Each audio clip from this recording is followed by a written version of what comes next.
Hi, it's Eric, and it's time for our video conversation once again this week. First, I want to thank everyone that took the time to participate in my telephone town hall meeting. Having that input, that dialogue, it definitely helps allow me to more effectively represent you, and I really appreciate it. Now we're going to get to our questions. We had some good ones that came in. Some were very timely, actually.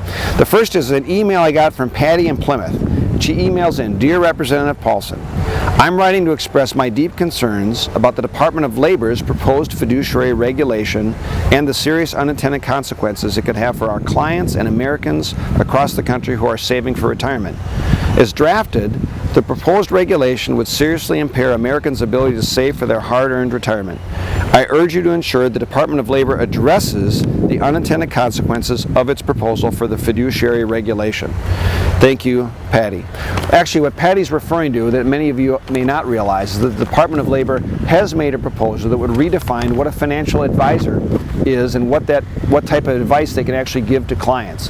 What I'm concerned about, and many are on a bipartisan basis, is that the rules that are being proposed would actually make it more difficult for financial advisors to provide certain types of advice to their clients. That in turn would make it more difficult for Americans to be able to save for retirement, especially middle income and low income Americans. We need to make sure that more options are available for these folks as we all plan to save for our retirement in the future. So I'm continuing, as I've spoken out way back going to 2010 on this proposed rule, making sure that we continue to keep efforts up on the department to get the rule right and characterize it in a way that's not going to impede the ability to save for retirement.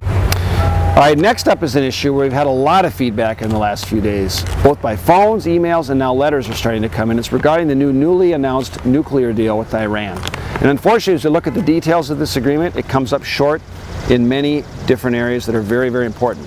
I want to point out that 84% of the House members, here members of Congress, bipartisanly, Democrats and Republicans, sent a letter to Secretary Kerry and the President saying that we need to make sure several components are part of any nuclear agreement with Iran as the sanctions have been in place. Number one, we need to make sure that we can have anywhere, anytime inspections to be able to verify. Two, we need to make sure that we have a benchmark set so we know what the military capabilities are, nuclear capabilities are currently of Iran, and have access to these sites.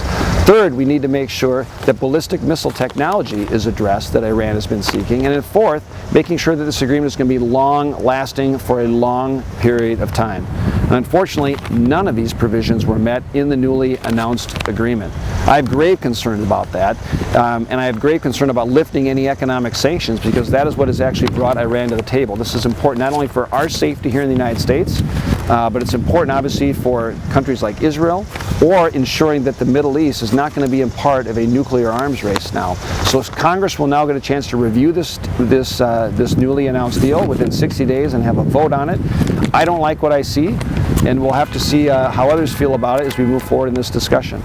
I want to make sure that others continue to share your thoughts, your ideas, your questions. Be sure to email in or reach out on Instagram, on Twitter, or on Facebook. Have a great weekend, and we'll be in touch.